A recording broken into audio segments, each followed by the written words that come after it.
Hello and welcome to the lead up to Easter week on Take 5. Exciting week. Lead up to Easter. My name is Kevin. I'm Julie.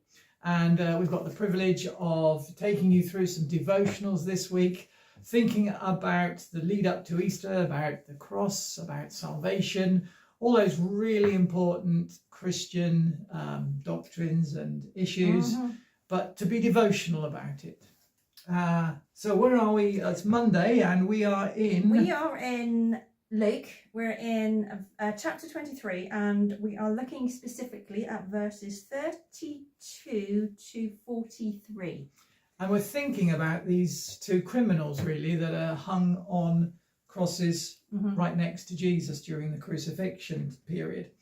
And we know the story very well that one of them is still has a heart of rebellion towards God, but the other has this mellowing, doesn't he? This moment on the cross when he realizes who Jesus is.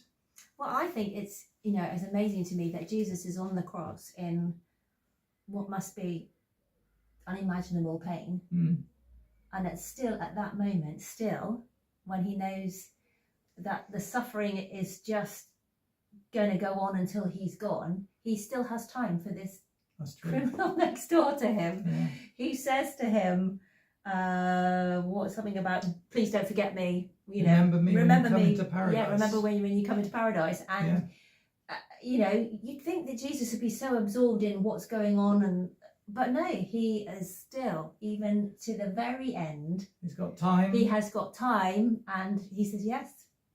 And what's amazing is that he has time for a sinner. Yes. This isn't a good person. No. This isn't a nice person. This isn't a person who's been along to the synagogue. Well, maybe they have been along to the synagogue all their lives, but it doesn't look like it. We don't know, but But the point is that both these criminals have blackened lives, don't they? They have lives, and he recognizes, or at least one of the criminals recognizes, that he is a sinner, that they're both sinners. And I think that's something that God would say to us today as well, that our hearts, our lives, our flesh does tend towards sin, doesn't it? It does want the things of the world. Well, it's so easy. It's like when you say, you don't have to teach a child to be naughty. Yeah. It's just, that seems to come naturally. That's right. It's just so easily done that the things of this world that are alluring and exciting are very often the path that will make you stumble and fall. And that's why the good news is such good news, because we're in this place, or we would be in this place, let's put it like that, that has no hope, that has no future, that has no God's kingdom is not there. There is no forgiveness. There's none of that unless we have Jesus. And this is just such a brilliant example of grace, isn't it? Because this criminal is literally in the last moments of his life, and he hasn't had time to do anything good. No. Or sort of, if you wanted to earn your way into the kingdom, there is no chance that he's had any chance of that. This is the last moment to call out and say, forgive me, or just remember me, I think is what he said. And I think the shocker for us is that actually our hearts aren't any better than those criminals. Not without Jesus. No. Not without his cleansing power. Not strangely, or ironically even, without the cross, which is right there.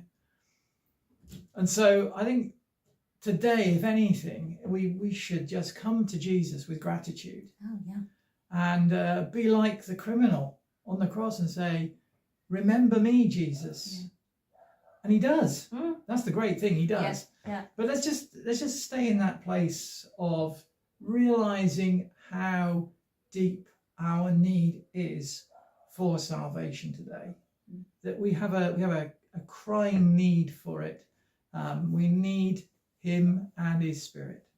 So as you pray today, give thanks, thank him for the cross, and bring your repentant heart to him. We'll see you tomorrow for Easter lead up Part 2 Tuesday. Bye now. See you then.